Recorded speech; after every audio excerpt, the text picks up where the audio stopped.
Olá, pessoal. Hoje eu resolvi trazer uma aula diferente novamente, onde eu vou tratar sobre o problema dos opostos.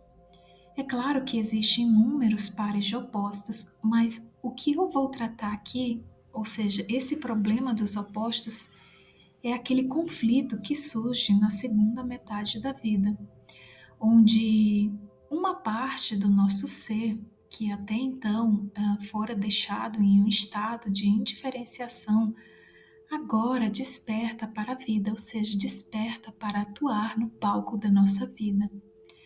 Para isso, eu vou utilizar um trecho, né, de um caso que Jung conta de um paciente, de um homem de 45 anos que foi lhe procurar para que Jung o ajudasse. Jung ele começa esse relato falando sobre as energias, ou seja, energias que estão à nossa disposição para que nós possamos usar para a nossa vontade, por exemplo, para alcançar algo que nós desejamos viver e tudo mais. Só que Jung conta que existe um pequeno detalhe. Na segunda metade da vida, é como se a energia ela não tivesse tão disponível assim para nós usarmos para o nosso bel prazer. Então ele começa da seguinte maneira: o que chamamos de vontade no indivíduo chama-se imperialismo nas nações, pois a vontade ela é a expressão do poder sobre o destino, isto é, a exclusão do acaso. Civilização é sublimação racional e utilitária de energias livres, produzida voluntária e intencionalmente. No indivíduo dá-se o mesmo, da mesma forma que a ideia de uma organização da cultura universal sofreu uma cruel advertência com esta guerra, ou seja, com as guerras mundiais, sim, o indivíduo também precisa aprender várias vezes na vida que as chamadas energias disponíveis não são disponíveis ao seu bel prazer. Nos Estados Unidos, um empresário de uns 45 anos foi consultar-me. Seu caso ilustra muito bem o que eu acabei de dizer. Tratava-se de um típico homem que se faz sozinho americano, que tinha começado do nada e subira na vida por esforço próprio. Tinha sido muito bem sucedido em seus empreendimentos e fundara uma empresa gigantesca. Pouco a pouco conseguira organizá-la de tal forma que lhe foi possível afastar-se de sua direção. 2 anos antes de me ver, havia se afastado da firma. Até então, vivera exclusivamente para os negócios, concentrando nisso todas as suas energias, com a incrível intensidade e unilateralidade características de um empresário americano bem-sucedido. Havia comprado uma fazenda maravilhosa onde tensionava viver. Para ele, viver significava cavalos, automóveis, golfe, tênis, festas e etc. Mas fizera a conta sem o dono do restaurante. A energia e indisponibilidade nada tinha a ver com essas perspectivas convidativas. Encasquetou com algo bem diferente. Ao cabo de algumas semanas dessa vida nababesca, tão ardentemente desejada, começou a perscrutar obsessivamente estranhas e vagas sensações do corpo. Algumas semanas mais bastaram para precipitá-lo numa hipocondria incrível. Teve um colapso nervoso total. O homem sadio, que tinha uma força física incomum e uma extraordinária energia, transformou-se numa criança chorona, e com isso acabou-se toda a sua glória. Tinha um medo atrás do outro e as obsessões hipocondríacas torturavam-no mortalmente. Foi consultar um famoso especialista que logo reconheceu que o que faltava ao homem era trabalho. O paciente concordou e retomou seu lugar na empresa, mas, para seu grande desespero, não conseguiu mais sentir nenhum interesse pelos negócios. Nada o ajudou, nem paciência, nem resolução. Por mais que fizesse, não conseguiu canalizar a energia de volta para os negócios. Como era de se esperar, o seu estado agravou-se mais ainda. Tudo antes era energia viva e produtiva, voltou-se contra ele lenta e destrutivamente. Houve como que uma revolta de gênio criador contra ele mesmo. Assim como criara antes grandes organizações no mundo, agora seu demônio criava reatados sistemas e mecanismos hipocondríacos que o arrasavam. Quando o vi, já era uma ruína moral sem esperanças. Em todo caso, tentei fazê-lo ver que é possível recolher a fabulosa energia como a que empregara no negócio, mas que a questão era para onde canalizá-la. Pode acontecer que nem mesmo os mais belos cavalos, os carros mais velozes e as festas mais divertidas sejam um atrativo para a energia.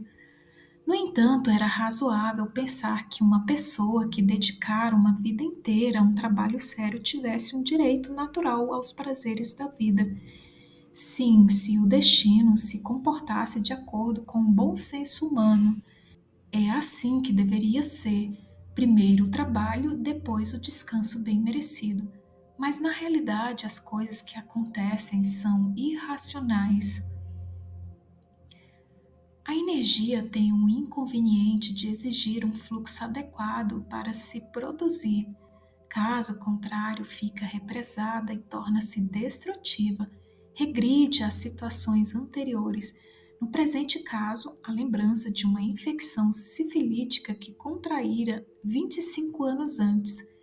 Mas isso também não passava de uma das etapas no caminho de reviver as reminiscências infantis que nesse meio tempo se haviam praticamente esvaído. A sua primitiva relação com a mãe é que orientou sua sintomatologia. Tratava-se de um mecanismo para despertar a atenção e o interesse da mãe, há muito falecida. E esta não foi a última etapa, pois a meta era obrigá-lo a voltar ao próprio corpo, depois de ter vivido só com a cabeça desde a juventude. Um dos lados do seu ser se diferenciara, deixando o outro retido num estado de torpor corporal. Precisava desse outro lado para poder viver. A depressão hipocondríaca forçava-o, por assim dizer, a tomar conhecimento do corpo que sempre havia ignorado. Se ele tivesse condições de entender o sentido da depressão e da ilusão hipocondríaca e de conscientizar-se das fantasias resultantes de um tal estado, teria sido a salvação. Naturalmente, não fui correspondido no amor pelos meus argumentos, como era de se esperar. O caso estava avançado demais para que se pudesse contar com uma perspectiva de cura. Só lhe restava continuar o tratamento até a morte. Este caso mostra claramente que não está em nossas mãos encaminhar uma energia disponível à vontade, por exemplo, para um objeto de nossa escolha. Com as energias aparentemente disponíveis obtidas após a destruição das suas formas inaproveitáveis pelos corrosivos da redução, dá-se em geral exatamente o mesmo. Como já dissemos, no melhor dos casos, essa energia pode ser utilizada da forma que a vontade determina, mas só por um curto espaço de tempo. Quase sempre ela se recusa a seguir as possibilidades racionalmente propostas pelo tempo afora. A energia psicológica tem o capricho de querer satisfazer suas próprias exigências. Por maior que seja a quantidade de energia existente, não podemos aproveitá-la enquanto não conseguimos estabelecer um fluxo. Ou seja, pessoal, esse exemplo desse caso do paciente de Jung mostra como é que ocorre a problemática dos opostos, ou seja, como é que se manifesta esse problema dos opostos na segunda metade da vida. A energia psíquica, a libido, ela não está mais voltada para o mundo exterior. Eu coloquei aqui em forma de gráfico que ocorre uma grande mudança na energia psíquica, onde na primeira metade da vida ela é voltada totalmente para fora, ou seja, para o mundo exterior, para a conquista de bens, para expansão, para crescimento do indivíduo.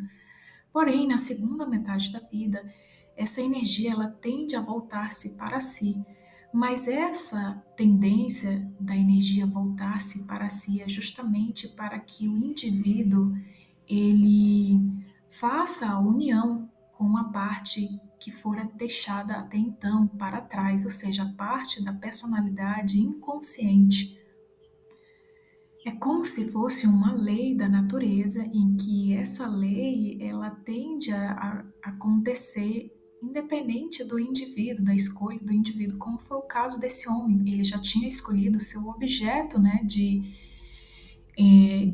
foco, né, onde a energia ele tenderia, né, a fluir se esse fosse o caso, né? Mas como a gente viu, a energia psíquica ela escolhe o objeto. Naturalmente, o que acontece na segunda metade da vida é o conflito entre a atitude consciente e a atitude inconsciente. É como se a pessoa ela tivesse que compreender agora que houve uma transição, uma mudança, em que não é possível viver como antigamente, ou seja, como ele vivia na primeira metade da vida, porque houve uma grande mudança, tanto essa mudança a gente sente tanto fisicamente, biologicamente, né? Como também na energia psíquica ou a chamada libido. Então, quando o indivíduo não compreende, ocorre o seguinte, né? Na verdade, essa energia ela tende a ir para dentro de alguma forma ou de outra. É um estado melancólico e até depressivo quando a energia ela se volta para dentro.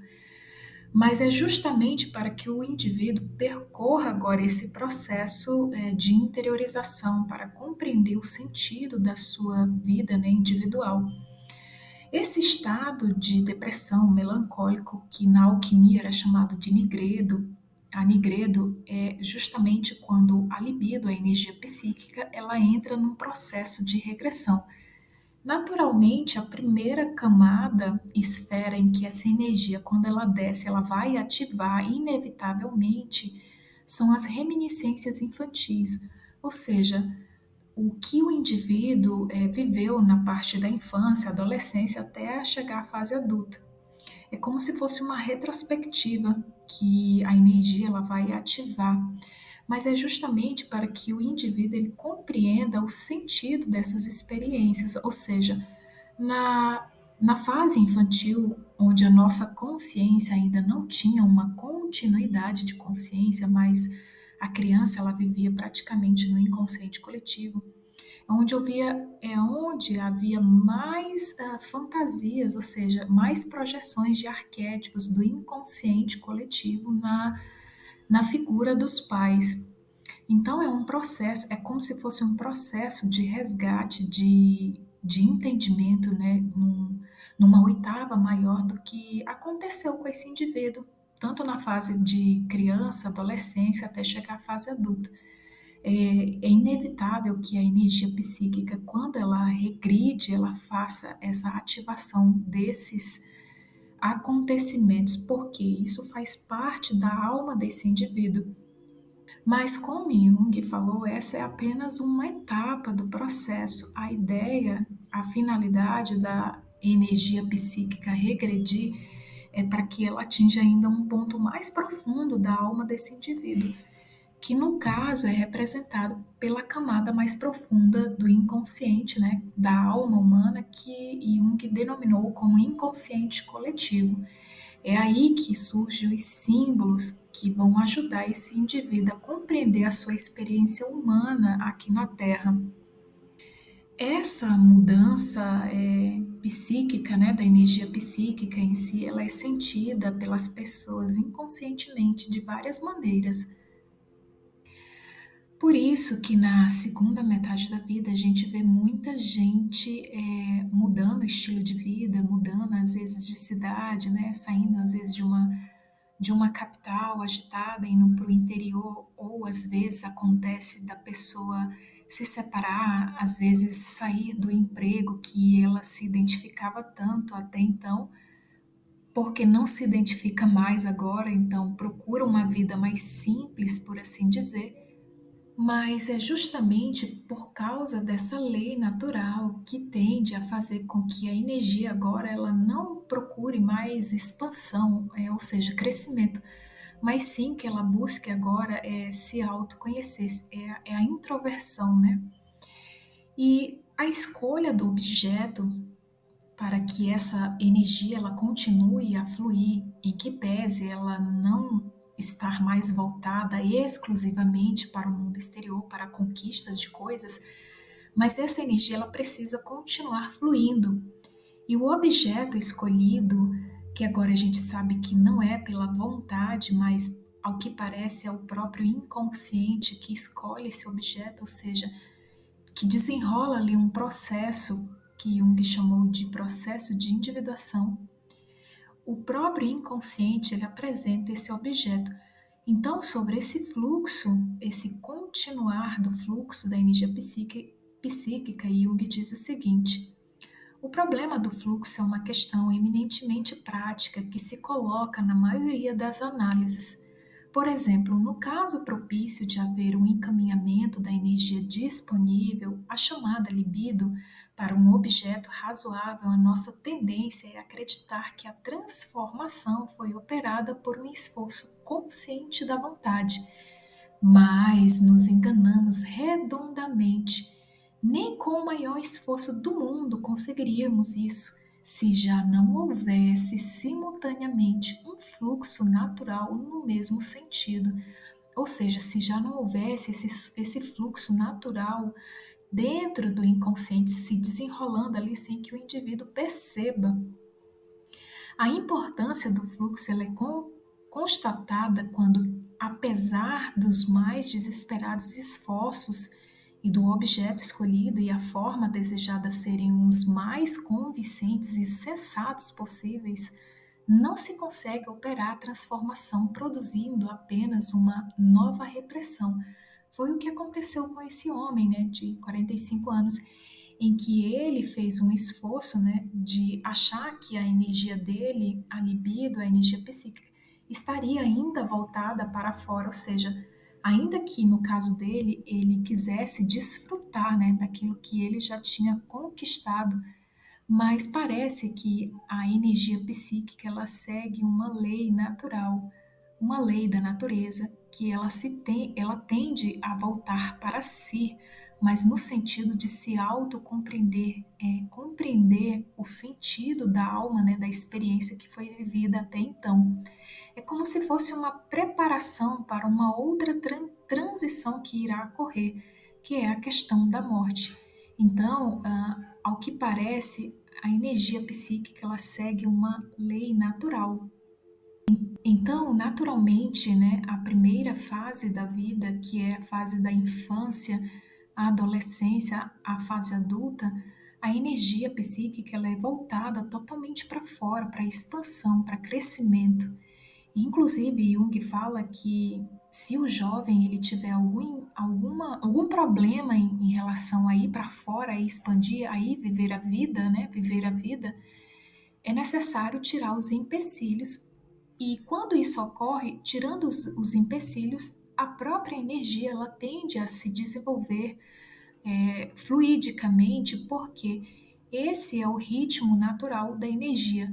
Só que isso muda quando chega à segunda metade da vida, ou seja, a partir dos seus 35 anos, mais ou menos, a energia muda, ela não está mais voltada para essas conquistas exteriores, mas sim para uma autocompreensão da própria alma. Bom, sobre essa questão da segunda metade da vida, ou seja, desse aspecto que ocorre na mudança psíquica, né, na fase madura, por assim dizer, Jung diz o seguinte: para a pessoa madura na segunda metade da vida, entretanto, a continuada expansão da vida já não é, evidentemente, o princípio correto, Porque a descida no entardecer da vida exige simplificação, limitação e interiorização. Em outras palavras, exige cultura individual. A pessoa, na primeira metade da vida, com sua orientação biológica, geralmente pode, graças à juventude do seu organismo, expandir sem dificuldade a sua vida e dela fazer alguma coisa de valor. Mas o homem, na segunda metade da vida, está naturalmente orientado para a cultura, enquanto as forças decrescentes do seu organismo permitem-lhe subordinar seus instintos aos pontos de vista culturais. Não poucos naufragam na passagem da esfera biológica para a esfera cultural. Nossa educação, marcadamente coletiva, não faz praticamente nenhuma provisão a respeito deste período de transição. Enquanto nos voltarmos exclusivamente para a educação dos jovens, descuidamos da educação do adulto, a respeito do qual se admite não se sabe com qual fundamento que não tem necessidade de educação. Ou seja, nessa segunda metade da vida, o indivíduo ele precisa de uma segunda educação. Claro que essa educação ela é diferente da primeira educação que vivemos na primeira fase da vida. É disso que Jung está falando, que o indivíduo chega nesse momento da segunda metade da vida de transição despreparado, porque ele não sabe o que está acontecendo interiormente com ele, né? Ou seja, toda essa mudança que ocorre tanto fisicamente como psicologicamente.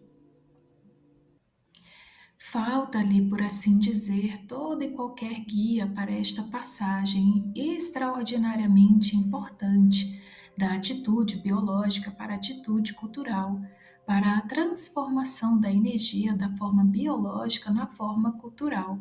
Esse processo de transformação é de natureza individual e não pode ser imposto por regras e prescrições gerais. A transformação da libido se opera através do símbolo. A formação dos símbolos é um problema fundamental que não cabe ser discutido no âmbito deste trabalho.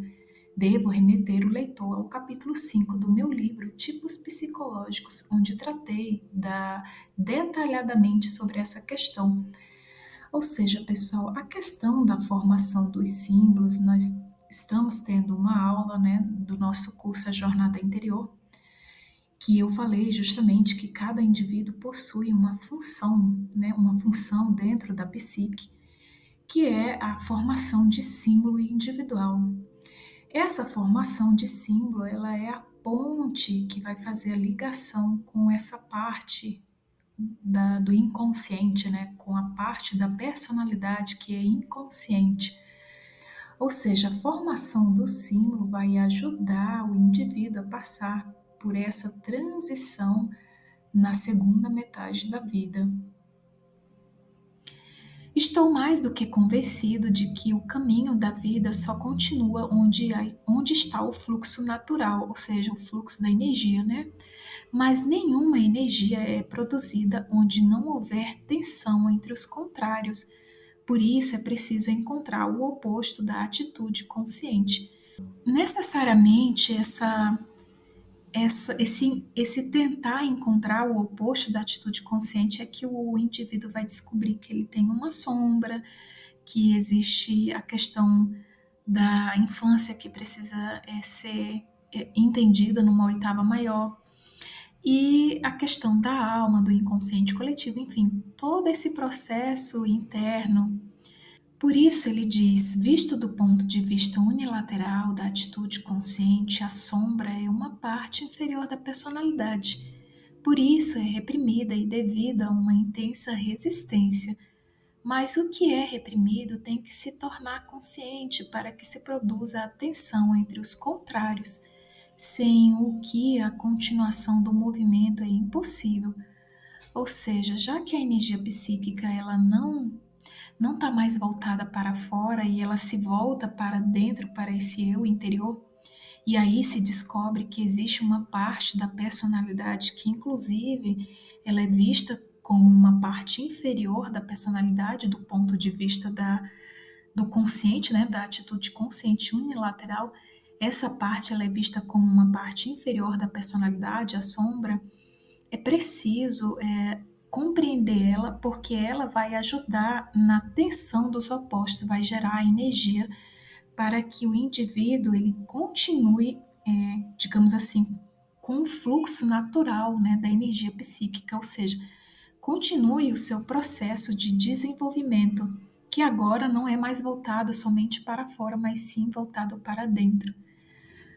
Então ele diz: mas o que é reprimido tem que se tornar consciente para que se produza a tensão entre os contrários ou entre os opostos, sem o que a continuação do movimento é impossível. A consciência está em cima, digamos assim, e a sombra embaixo. E como o que está em cima sempre tende para baixo e o quente para o frio, assim todo o consciente procura, talvez sem perceber, o seu oposto inconsciente, sem o qual está condenado à estagnação, à obstrução ou à petrificação. É no oposto que se acende a chama da vida. Ou seja, nós vimos naturalmente que aquele homem, ele tinha dinheiro, ele tinha bens para poder viver tranquilamente, né? De forma que o objeto já tinha sido escolhido, né, para viver na segunda metade da vida. Só que a energia não fluiu, não continuou fluindo, ele não encontrou interesse nas coisas. Não que ele não tinha encontrado, né, mas o seu eu interior, ou seja, havia ali uma exigência dessa parte da personalidade que ele não levou em consideração. Por isso Jung fala, né, ele fez a conta sem contar com o dono do restaurante. Por quê? A energia psíquica, ela vem do inconsciente, né? Ela é uma parte do inconsciente. Então, se o inconsciente ele não encontra no objeto aquilo que continuaria o fluxo da energia, simplesmente a energia ela regride e ela se retém em um determinado nível. No caso dele, começou a ativar coisas da infância. Então, naturalmente, a energia ela se volta, né, na segunda metade da vida, até mesmo para poder compreender o que aconteceu na primeira metade da vida. Então, aqui eu coloquei, né, de forma didática a energia descendo, né, procurando o seu oposto para gerar o atrito, né, e continuar gerando energia, que é a energia vital, energia psíquica ou energia libido.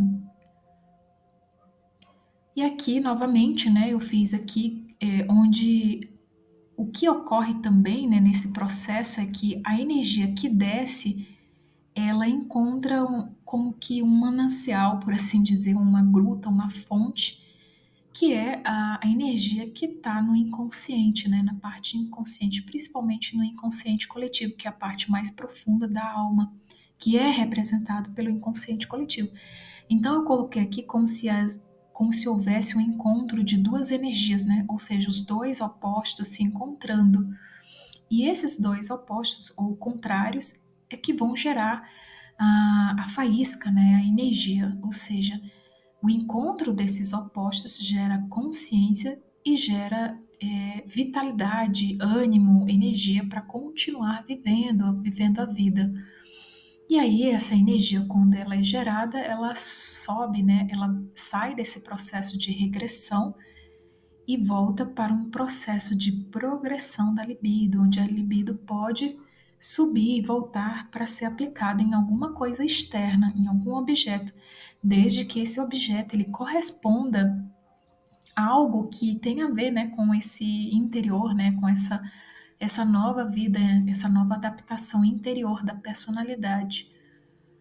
O homem que envelhece deveria saber que sua vida não está em ascensão nem em expansão, mas um processo interior inexorável produz uma contração da vida. Para o jovem, constitui quase que um pecado, ou pelo menos um perigo, ocupar-se demasiado consigo próprio. Mas para o homem que envelhece é um dever e uma necessidade dedicar atenção séria ao seu próprio si mesmo. E aqui, pessoal, preciso fazer uma observação. Quando ele fala assim, para o jovem constitui quase que um pecado, ou pelo menos um perigo, ocupar-se demasiado consigo próprio. Por isso, Jung, ele não ele não procurava cavar a questão de arquétipos, né, no jovem, né? Por quê? A energia não era para ser interiorizada na questão do jovem, até por causa dessa lei natural, que a energia ela é voltada para fora, ou seja, para o seu desenvolvimento. O jovem realmente tem que se desenvolver, a sua energia tem que ser voltada realmente para fora. Mas no caso do homem velho, ou seja, da pessoa que passa para a segunda metade da vida, que começa a envelhecer, né? Esse negócio muda totalmente. E é disso que ele fala, né? Depois de haver esbanjado luz e calor sobre o mundo, o sol recolhe os seus raios para iluminar-se a si mesmo. Em vez de fazer o mesmo, muitos indivíduos idosos preferem ser hipocondríacos, avarentos, dogmatistas e inovadores do passado, né? Que eu acho que está em outra língua aqui, e até mesmo eternos adolescentes, lastimosos sucedâneos da iluminação do si mesmo, consequência inevitável da ilusão de que a segunda metade da vida deve ser regida pelos princípios da primeira. Ou seja, essas pessoas que são muito saudosistas, né, que ficam muito apegadas ao passado, e Jung fala, né, sobre esse processo que esses indivíduos eles preferem ser hipocondríacos, avarentos, dogmatistas, louvadores do passado e até mesmo eternos adolescentes, lastimosos sucedâneos da iluminação do si mesmo. Porque a iluminação do si mesmo, a gente vai ver depois em outras aulas que o si mesmo ele tem como símbolo a criança, né? Que é um arquétipo, mas aqui é como se a pessoa, em vez dela viver o arquétipo do si mesmo da criança, né, do eterno jovem, de forma de forma um pouco espiritual, levada a uma oitava maior, ele aplica isso na vida material, ou seja, no corpo físico, né, na parte exterior. E isso aí é uma consequência inevitável da ilusão de que a segunda metade da vida ela deve ser regida pelos princípios da primeira, ou seja, da expansão, né, de continuar voltado para o exterior, enfim, totalmente iludido com a questão do mundo exterior. Pessoal, continuação dessa segunda parte do vídeo na próxima aula. Até breve. Tchau, tchau.